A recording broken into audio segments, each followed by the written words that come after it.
John L. Mackie, 1917 to 1981, taught philosophy at University College in Oxford. His writings were influential in a number of areas of philosophy, including ethics and metaphysics. They include the cement of the universe and ethics, inventing right and wrong. This is called the law of the jungle, moral alternatives, and principles of evolution. When people speak of the law of the jungle, they usually mean unrestrained and ruthless competition with everyone out solely for his own advantage. But the phrase was coined by Rudyard Kipling in the second Jungle Book, and he meant something very different. His law of the jungle is a law that wolves in a pack are supposed to obey. His poem says that, quote, the strength of the pack is the wolf, and the strength of the wolf is the pack, end quote, and it states the basic principles of social cooperation. Its provisions are a judicious mixture of individualism and collectivism, prescribing graduated and qualified rights for fathers of families, mothers with cubs, and young wolves, which constitute an elementary system of welfare services. Of course, Kipling meant his poem to give moral instruction to human children, but he probably thought it was at least roughly correct as a description of the social behavior of wolves and other wild animals, given that they are apex predators.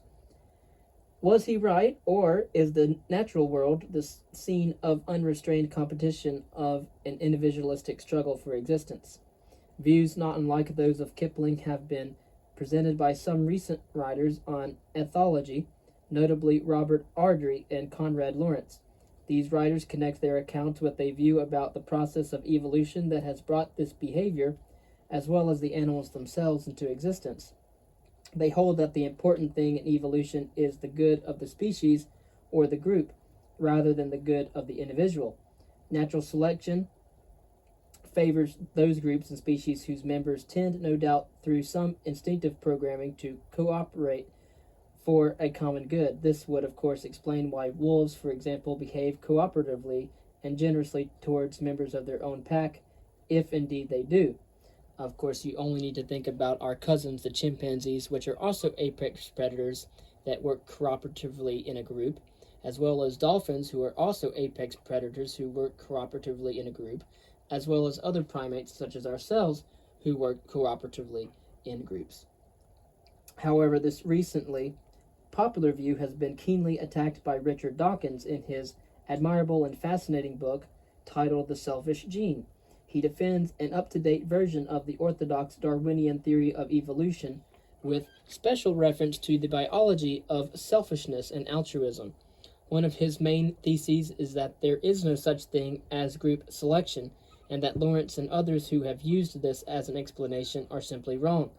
This is a question of some interest to moral philosophers, particularly those who have been inclined to see human morality itself as the product of some kind of natural evolution. It is well, however, to be clear about the issue. It is not whether animals ever behave for the good of the group in the sense that this is their conscious subjective goal, that they aim at the well-being or survival of the whole tribe or pack. The question of motives in this conscious scene does not arise, nor is the issue whether animals ever behave in ways which do, in fact, promote the well-being of the group to which they belong, or which help the species of which they are members to survive. Of course they do. The controversial issue is different from both of these. It is whether the good of the group or the species could ever figure in a correct evolutionary account. That is, would any correct evolutionary account take either of the following forms? First, the members of this species tend to do these things which assist the survival of this species because their ancestors were members of a subspecies whose members had an inheritable tendency to do these things, and as a result, that subspecies survived, whereas other subspecies of the ancestral species at that time had members who tended not to do these things, and as a result, their subspecies did not survive. Second, the members of this species tend to do these things which help the group of which they are members to flourish because some ancestral group happened to have members who tended to do these things, and these groups as a result survived better than related groups of the ancestral species whose members tended not to do these things. In other words, the issue is this: is there natural selection by and for group survival, or species survival as opposed to selection by and for individual survival, or, as we shall see, gene survival? Is behavior that helps the group or the species rather than the individual animal rewarded by the natural selection which determines the course of evolution? However, when Dawkins denies that there is selection by and for group or species survival, it is not selection by and for individual survival that he puts in its place. Rather, it is selection by and for the survival of each single gene, the genes being the unit factors of inheritance, the portions of chromosomes which replicate themselves, copy themselves as cells divide and multiply. Genes, he argues, came into existence right back at the beginning of life on Earth, and all more complex organisms are to be seen as their products.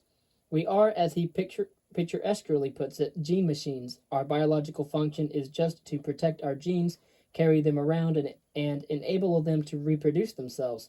Hence the title of his books, The Selfish Gene. Of course, what survives is not a token gene. Each of these perishes with the cell of which it is a part. What survives is a gene type, or rather what we might call a gene clone, the members of a family of token genes related to one another by simple direct descent, by replication. The popularity of the notions of species selections and group selection may be due partly to confusion on this point, since clearly it is only types united by descent, not individual organisms, that survive long enough to be of biological interest. It is easy to think that selection must be by and for species survival, but this is a mistake. Genes, not species, are the types which primarily replicate themselves and are selected. Since Dawkins roughly defines the gene as, quote, a genetic unit which is small enough to last for a number of generations and to be distributed around in the form of many copies, end quote, it is, as he admits, practically a tautology that the gene is the basic unit of natural selection and therefore, as he puts it, the fundamental unit of self-interest, or, as we might put it less picturesquely, the primary beneficiary of natural selection. But behind this near tautology is a synthetic truth, that this basic unit, this primary beneficiary, is a small bit of chromosome. The reason why this is so, why what is differentially effective and therefore subject to selection is a small bit of a chromosome, lies in the mechanism of sexual reproduction by the ray of meiosis, with crossing over between chromosomes. When male and female cells each divide before uniting at fertilization, it is not chromosomes as the whole that are randomly distributed between the parts, but sections of chromosomes. So sections of chromosomes can be separately inherited and therefore can be differentially selected by natural selection. The issue between gene selection, individual selection, group selection, and species selection might seem to raise some stock questions in the philosophy of science. Many thinkers have favored reductionism of several sorts, including methodological individualism. Wholes are made up of parts, and therefore, in principle, whatever happens in any larger thing depends upon and is explainable in terms of what happens in and between its smaller components. But though this metaphysical individualism is correct, methodological individualism does not follow from it. It does not follow that we must always conduct our investigations and construct our explanations in terms of component parts, such as the individual members of a group or society. Scientific accounts need not be indefinitely reductive. Some wholes are obviously more accessible to us than their components. We understand what a human being does without analyzing this in terms of how each single cell in his body or his brain behaves. Equally, we can often understand what a human society does without analyzing this in terms of the behavior of each of its individual members. And the same holds quite generally. We can often understand complex wholes as units without analyzing them into their parts. So if in the account of evolution, Dawkins and his concentration upon genes were just a piece of methodological individualism or reductionism, it would be inadequately motivated. But it is not. There is a special reason for it.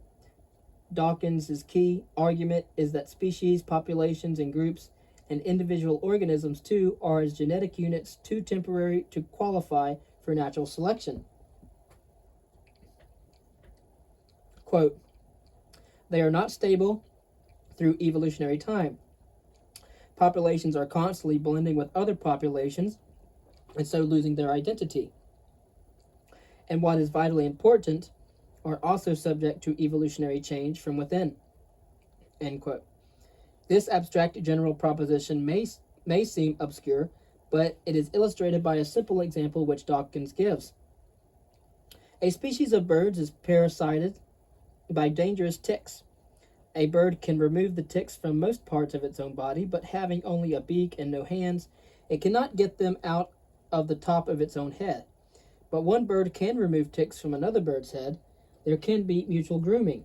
Clearly, if there were an inherited tendency for each bird to take the ticks out of any other bird's head, this would help the survival of any group in which that tendency happened to arise. For the ticks are dangerous, they can cause death. Some who believe in group selection would therefore expect this tendency to be favored and to evolve and spread for this reason, but Dawkins shows that it would not. He gives appropriate names to the different strategies, that is, the different inheritable behavioral tendencies. The strategy of grooming anyone who needs it, he labels sucker. The strategy of accepting grooming from anyone but never grooming anyone else, even someone who has previously groomed you, is called cheat. Now, if in some population both these tendencies or strategies, and only these two happen to arise, it is easy to see that the cheats will always do better than the suckers. They will be groomed when they need it, and since they will not waste their time pecking out other birds' ticks, they will have more time and energy to spare for finding food, attracting mates, building nests, and so on. Consequently, the gene for the sucker strategy will gradually die out, so the population will come to consist wholly of cheats, despite the fact that this is likely to lead to the population itself becoming extinct. If the parasites are common enough and dangerous enough, whereas a population consisting wholly of suckers would have survived. The fact that the group is open to evolutionary change from within, because the way of internal competition between cheat and sucker genes works out, prevents the group from developing or even retaining a feature which would have helped the group as a whole. This is just one illustration among many, and Dawkins' argument on this point seems pretty conclusive. We need, as he shows, the concept of an evolutionary stable strategy, or ESS. A strategy is evolutionary stable in relation to some alternative strategy or strategies if it will survive indefinitely in a group in competition with other alternatives.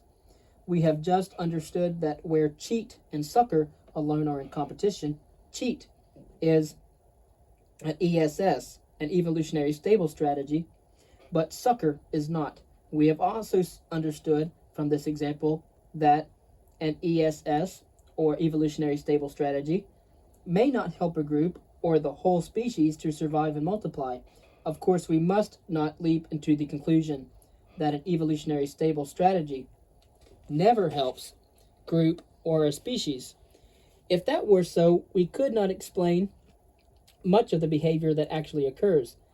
Parents, of course, sacrifice themselves for their children, occasionally siblings for their siblings, and with the social insects, bees and ants and termites, their whole life is a system of communal service.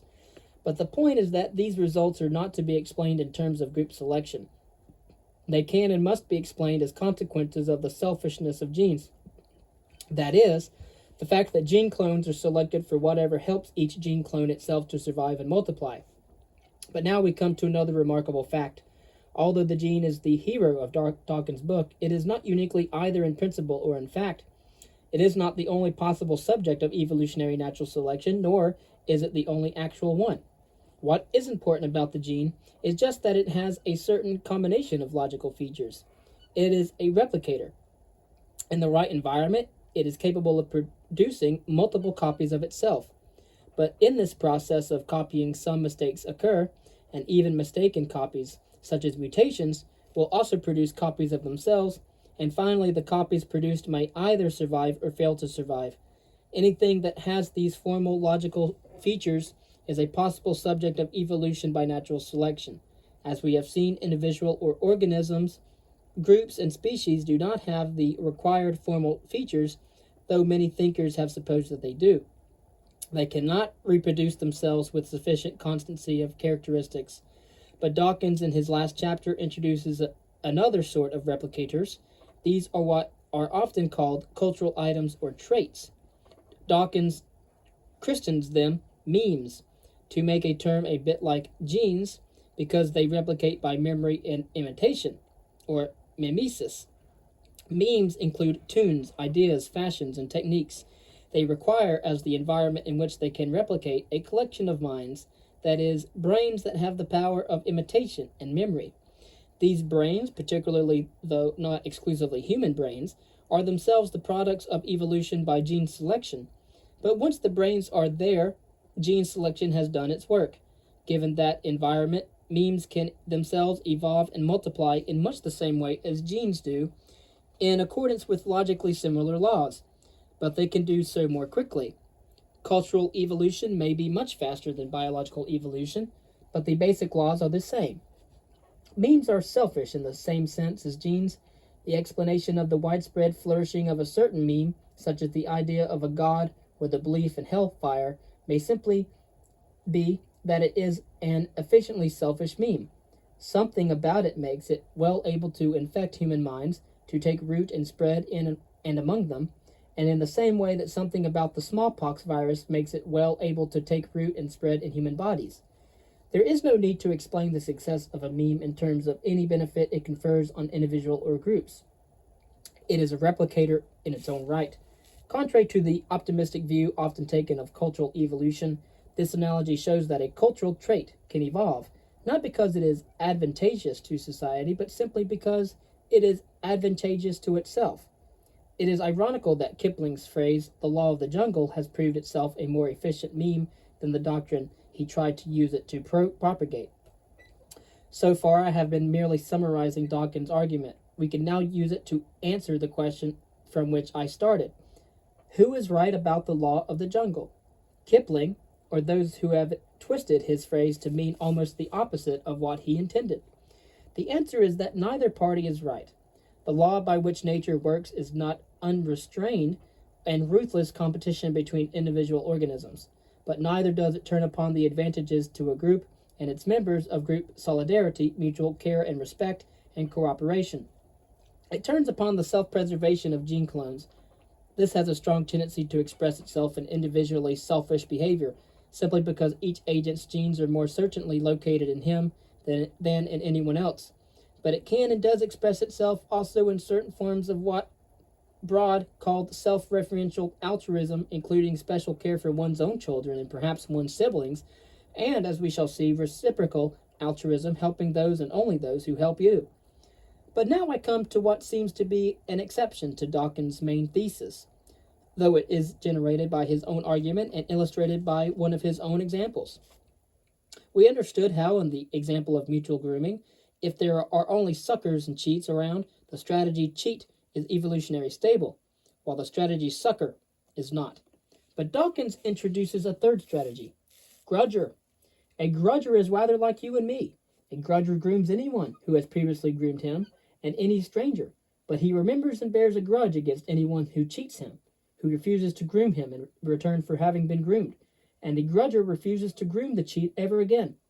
Now, when all three strategies are in play, both cheat and grudger are evolutionary stable. In a population consisting largely of cheats, the cheats will do better than the others, and both suckers and grudgers will die out. But in a population that starts off with more than a certain critical proportion of grudgers, the cheats will first wipe out the suckers, but will then themselves become rare and eventually extinct. Cheats can flourish only while they have suckers to take advantage of, and yet by doing so they tend to eliminate those suckers. It is obvious, by the way, that a population containing only suckers and grudgers in any proportions, but no cheats, would simply continue as it was. Suckers and grudgers behave exactly like one another as long as there are no cheats around, so there would be no tendency for either the sucker or the grudger gene to do better than the other. But if there is any risk of an invasion of cheat genes, either through mutation or through immigration, such as pattern is not evolutionary stable, and the higher the proportion of suckers, the more rapidly the cheats would multiply. So, we have two ESSs, evolutionary stable strategies. Again, ESS is evolutionary stable strategies. Cheat and grudger, but there is a difference between these two stable strategies. If the parasites are common enough and dangerous enough, the population of cheats will itself die out, having no defense against ticks in their heads, whereas a separate population of grudgers will flourish indefinitely. Dawkins says, if a population arrives at an evolutionary stable strategy which drives it extinct, then it goes extinct, and that is just too bad. True, but this is not group selection after all. Of course, this will be operate only if the populations are somehow isolated. But if the birds in question were distributed in geographically isolated regions, and sucker, cheat, and grudger tendencies appeared after the parasites became plentiful in randomly different proportions in these different regions, then some populations would become pure grudger populations and others would die out, so that eventually all surviving birds would be grudgers, and they would be able to recolonize the areas where cheat populations had perished. Another name for grudgers is reciprocal altruists. They act as if on the maxim, be done by as you did. One implication of this story is that this strategy is not only evolutionary stable within a population, it is also viable for a population as a whole. The explanation of the final situation where all birds of this species are grudgers lies partly in the non-viability of a population of pure cheats. So this is, as I said, a bit of group selection after all. What implications for human morality have such biological facts about selfishness and altruism? One is that the possibility that morality is itself a product of natural selection is not ruled out, but care would be needed in formulating a plausible, speculative account of how it might have been favored. Another is that the notion of an evolutionary stable strategy may be a useful one for discussing questions of practical morality. Moral philosophers have already found illumination in such simple items of game theory as the prisoner's dilemma. Perhaps these rather more complicated evolutionary games will prove equally instructive. Of course, there is no simple transition from is to ought, no direct argument from what goes on in the natural world and among non-human animals to what human beings ought to do. Dawkins himself explicitly warns against any simple transfer of conclusions. At the very end of the book, he suggests that conscious foresight may enable us to develop radically new kinds of behavior. We are built as gene machines and cultured as meme machines, but we have the power to turn against our creators. We alone on Earth can rebel against the tyranny of the selfish replicators. This optimistic suggestion needs fuller investigation. It must be remembered that the human race as a whole cannot act as a unit with conscious foresight. Arrow's theorem shows that even quite small groups of rational individuals may be unable to form coherently rational preferences, let alone to act rationally. Internal competition, which in general prevents a group from being a possible subject of natural selection, is even more of an obstacle to its being a rational agent. And while we can turn against some memes, it will be only with the help and under the guidance of other memes. This is an enormously problematic area. For the moment, I turn to a smaller point. In the mutual grooming model, we saw that the grudger strategy was, of the three evolutionary stable strategies, considered the only one that was healthy and actually stable in the long run. Now, something closely resembling this strategy, reciprocal altruism, is a well-known and long-established tendency in human life. It is expressed in such formulae as that justice consists in giving everyone his due, interpreted as Polemarchus interprets in the first book of Plato's Republic, as doing good to one's friends and harm to one's enemies, or repaying good with good and evil with evil. Morality itself is seen, for example, by Edward Westermarck, as an outgrowth from the retributive emotions. But some moralists, including Socrates and even Christ himself, have recommended something very different from this, turning the other cheek and repaying evil with good. They have tried to substitute do as you would, be done by, for be done as you did. Now, this, which in human life we characterize as a Christian spirit or perhaps as saintliness, is roughly equivalent to the strategy Dawkins has unkindly labeled succor. Suckers are saints, just as grudgers are reciprocal altruists, while cheats are 100% selfish. And, as Dawkins points out, the presence of suckers endangers the healthy grudger strategy. So apparently we need to eliminate the saints. But in any case, it allows cheats to prosper and could make them multiply to the point where they would wipe out the grudgers and ultimately bring about the extinction of the whole population. This seems to provide fresh support for Nietzsche's view of the deplorable influence of moralities of the Christian type. But in practice, there may be little danger. After 2,000 years of contrary moral teaching, reciprocal altruism is still dominant in all human societies. Thoroughgoing cheats and thoroughgoing saints or suckers are distinctly rare. The sucker slogan is an efficient meme, but the sucker behavior pattern far less so. Saintliness is an attractive topic for preaching within religious circles, but with little practical persuasive force. Whether in the long run this is to be developed or welcomed, and whether it is alterable or not, is a larger question.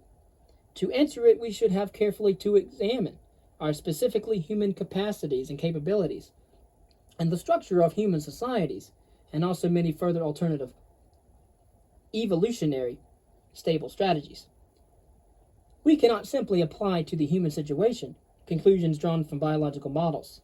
Nevertheless, they are significant and challenging as models. It will need to be shown how and where human life diverges from them in the world of history and culture.